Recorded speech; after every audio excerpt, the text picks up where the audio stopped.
people, and the chauffeur drives your car. You let everybody know, but don't play with me, 'cause you're playing with fire. Your mother, she's an heiress, owns a block in St. John's Wood, and your father'd be there with her if he only could. But don't play with me, 'cause you're playing with fire.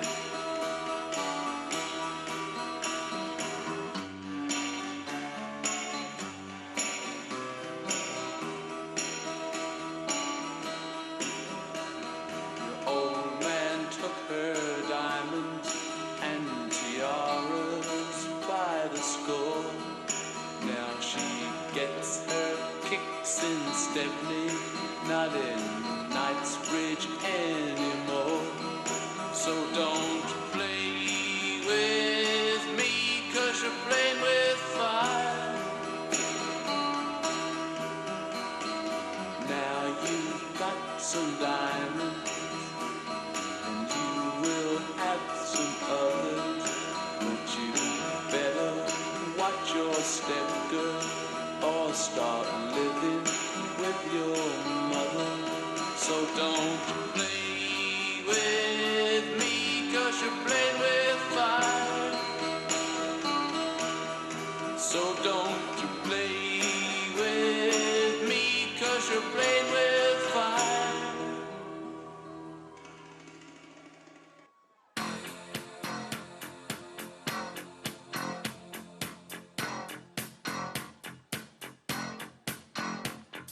I call you, I need you, my heart's on fire.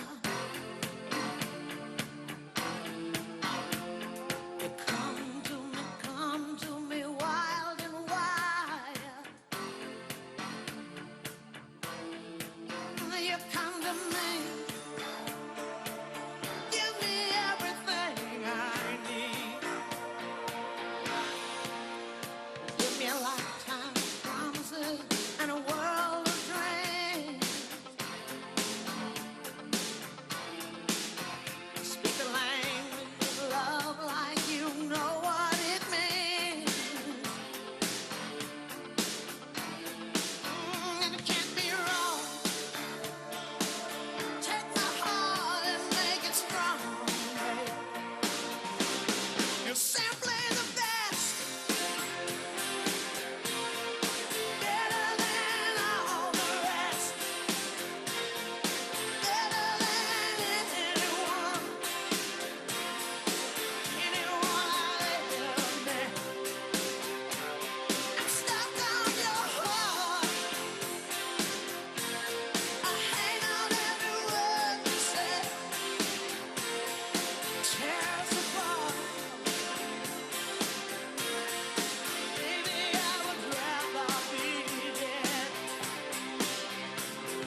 tell your children not to do what I have done. Spend your lives in sin and misery in the house of the rising sun.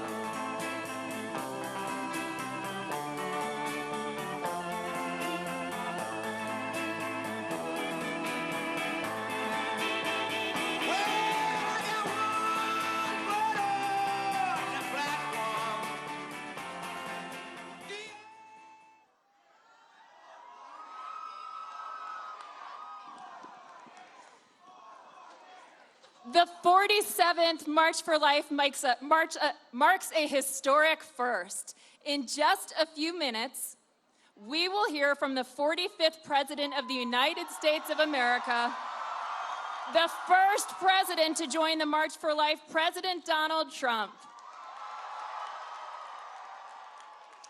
Mr. President, we are happy to welcome you here today. You will see that our marchers are full of passion and full of love, and they are young.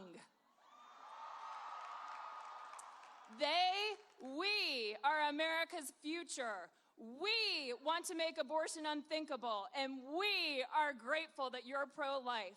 On behalf of our marchers, Mr. President, I'd like to thank you for your stand and your record.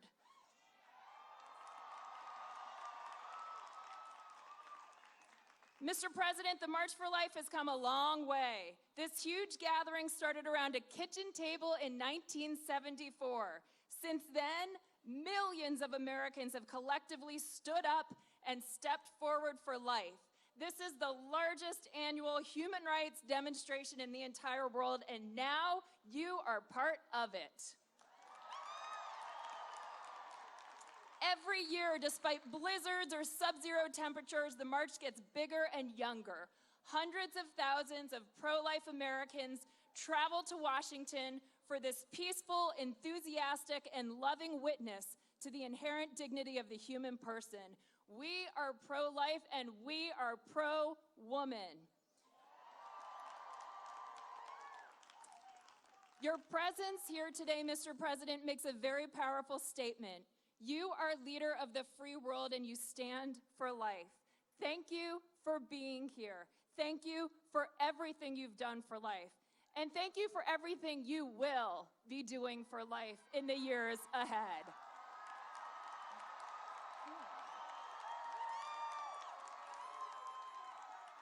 Y'all, please join me in giving a warm March for Life welcome to the President of the United States of America, President Donald Trump. And I'm proud to be an American, where at least I know I'm free. And I won't forget the men who died, who gave that right to me. And I gladly stand up next to you and defend her still today. 'Cause there ain't no doubt I love this land. God bless the USA.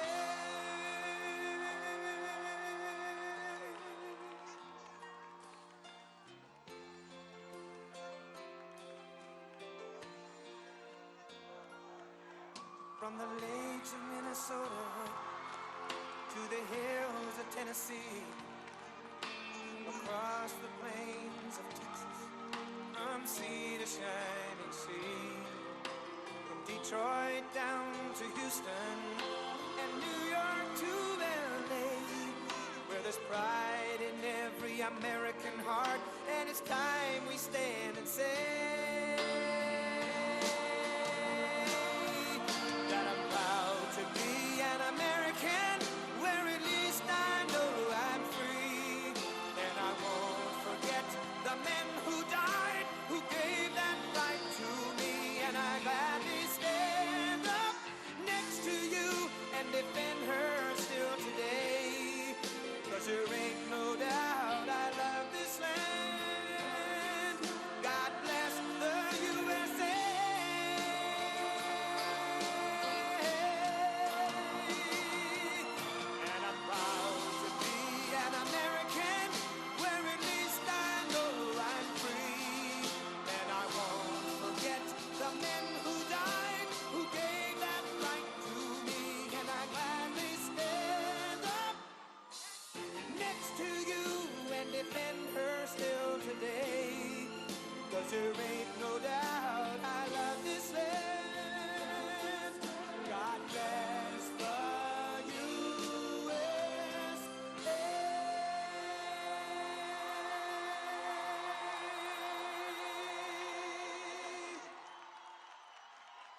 Well, thank you very much, and thank you, Jeannie. It is my profound honor to be the first president in history to attend the March for Life.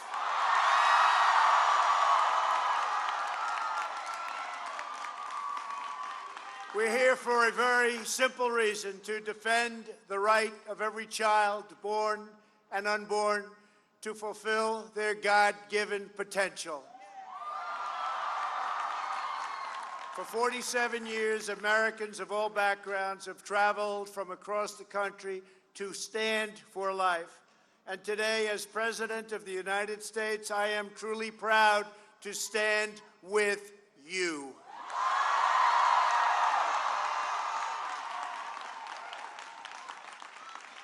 I want to welcome tens of thousands, this is a tremendous turnout, tens of thousands of high school and college students who took long bus rides to be here in our nation's capital. And to make you feel even better, there are tens of thousands of people outside that we passed on the way in. If anybody would like to give up their spot, we can work that out. You have a tremendous group of people outside, thousands and thousands wanting to get in. This is some great success. Young people are the heart of the March for Life, and it's your generation that is making America the pro-family, pro-life nation. The life movement is led by strong women, amazing faith leaders, and brave students who carry on the legacy of pioneers before us who fought to raise the conscience of our nation and uphold the rights of our citizens. You embrace mothers with care and compassion. You are powered by prayer and motivated by pure, unselfish love. You're grateful, and we are so grateful. These are incredible people, to be joined by Secretary Alex Azar and Kellyanne Conway. Thank you.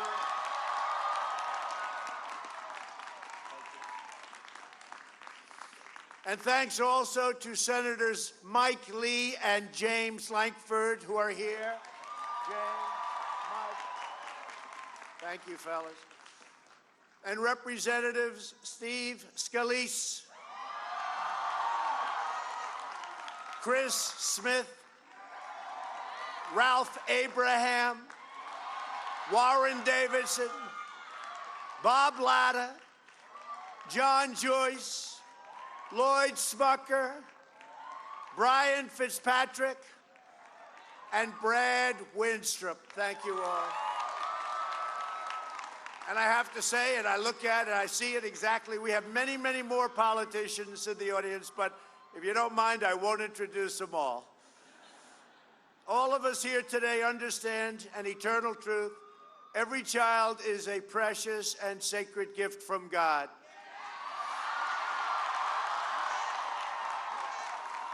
Together, we must protect, cherish, and defend the dignity and the sanctity of every human life. When we see the image of a baby in the womb, we glimpse the majesty of God's creation. When we hold a newborn in our arms, we know the endless love that each child brings to a family. When we watch a child grow, we see the splendor that radiates from each human soul. One life changes the world. From my family, and I can tell you, I send love, and I send great, great love. And from the first day in office, I've taken a historic action to support America's families and to protect the unborn.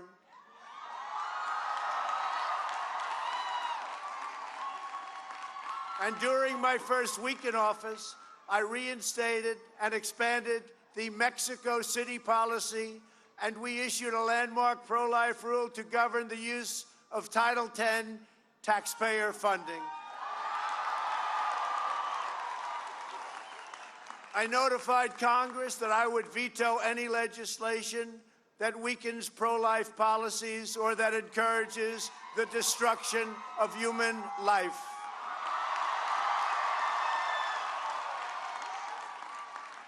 At the United Nations, I made clear that global bureaucrats have no business attacking the sovereignty of nations that protect innocent life. Unborn children have never had a stronger defender in the White House. And as the Bible tells us, each person is wonderfully made. We have taken decisive action to protect the religious liberty. So important, religious liberty has been under attack all over the world and, frankly, very strongly attacked in our nation. You see it better than anyone, but we are stopping it, and we're taking care of doctors, nurses, teachers, and groups like the Little Sisters of the Poor. We are preserving faith-based adoption. And to uphold our founding documents, we have confirmed 187 federal judges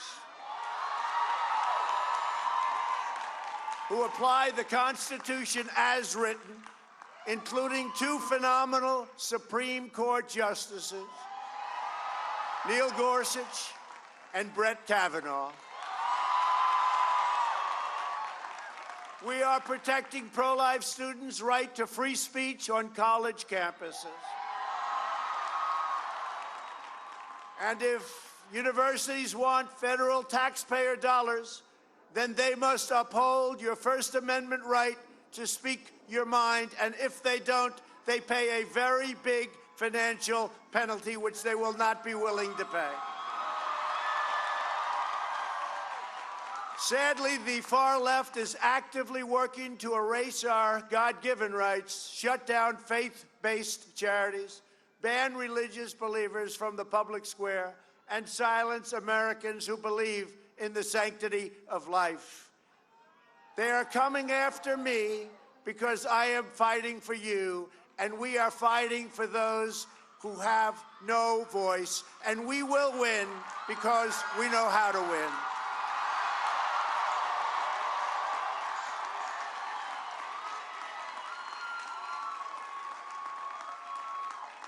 We all know how to win. We all know how to win. You've been winning for a long time. You've been winning for a long time. Together, we are the voice for the voiceless. When it comes to abortion, Democrats, and you know this, you've seen what's happened, Democrats have embraced the most radical and extreme positions taken and seen in this country for years and decades, and you could even say for centuries.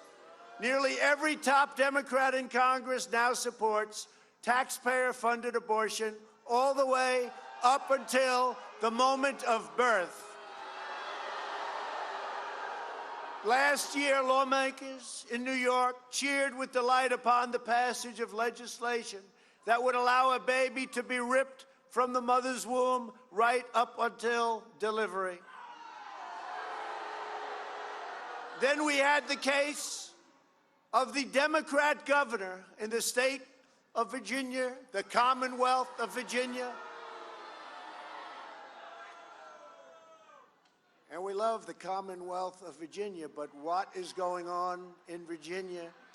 What is going on? The governor stated that he would execute a baby after birth. You remember that? Senate Democrats even blocked legislation that would give medical care to babies who survive attempted abortions. And that's why I've called on Congress, 2 of our great senators here, so many of our congressmen here, and called upon them to defend the dignity of life and to pass legislation prohibiting late-term abortion of children who can feel pain in their mother's womb. This year, the March for Life is celebrating the 100th anniversary of the 19th Amendment, which forever enshrined women's rights to vote in the United States and given by the United States Constitution. Such a big event. Today, millions of extraordinary women across America are using the power of their votes to fight for the right and all of their rights as given in the Declaration of Independence. It's the right to life. To all the women here today, your devotion and your leadership uplifts our entire nation, and we thank you for that. The tens of thousands of Americans gathered today not only stand for life, it's really here that they stand for it so proudly together, and I want to thank everybody for that. You stand for life each and every day.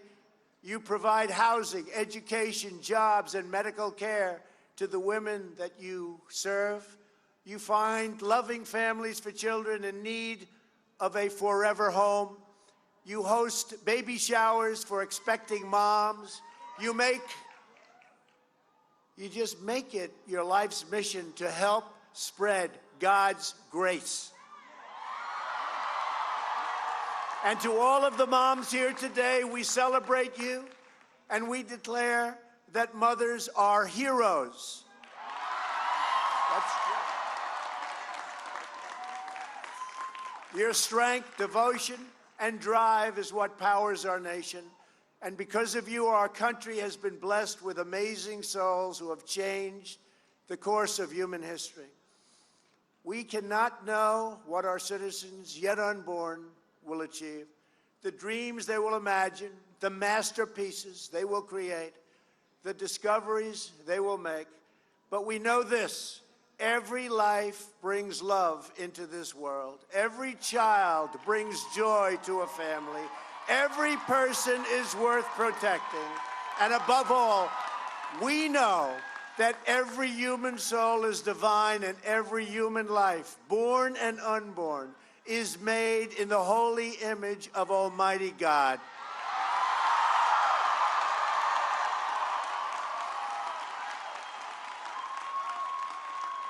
Together, we will defend this truth all across our magnificent land.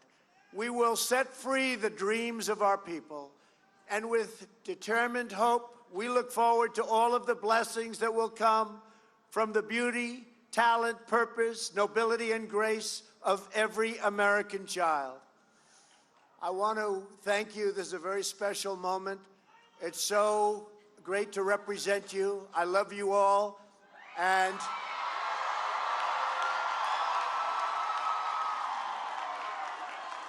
I say with true passion, thank you, God bless you, and God bless America. Thank you all. Thank you.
Wow. That just happened.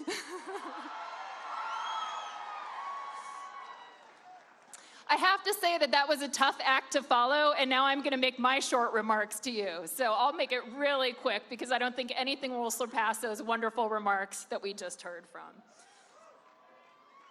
Every year presents different urgent and important challenges in the great battle of our times, the fight to end abortion. And this year is no exception. It's marked by profound confusion about what it means to be pro-woman. Abortion, ending the life of an innocent human being, is promoted as essential to women's freedom, empowerment, and progress. We know this message about women and abortion is both deceptive and hurtful. Mother Teresa said it best: abortion is profoundly anti-woman. 3/4 of its victims are women, half the babies, and all the mothers. Inspired by these pressing needs, our theme for the March for Life 2020 aims to change hearts and minds to make abortion unthinkable. Life empowers, pro-life is pro-woman. In the year ahead, as you just heard from the President, we celebrate the centennial of the 19th Amendment, which established a woman's right to vote, the 100th anniversary of the amendment, where we remember and honor the early suffragists, those courageous early female leaders who recognized both the inherent dignity of women and the unborn. These great women knew that creatures, mother and baby, were not at odds with each other. Alice Paul referred to abortion as the ultimate exploitation of women. We recognize, as the suffragists did, that a woman's capacity to have a child is amazing, and it's inherent to who she is as a person. It's not a liability, it's a gift, and it's a beautiful thing. Our hope and our prayer that this year's theme, Life Empowers, Pro-Life is Pro-Woman, is that it will be a healing remedy for the wounding and deceptive messages about what it means to be woman coming from the pro-abortion industry and beyond. Now, in order for it to be a healing remedy, we need your help. I have a question. How many of you here today are looking for a way to make a real difference for the pro-life cause for the vulnerable unborn? Okay, that wasn't very loud. I heard you cheer before. How many of you want to help women and men facing unexpected pregnancies? That's a little better. Okay. Will you help to make abortion unthinkable?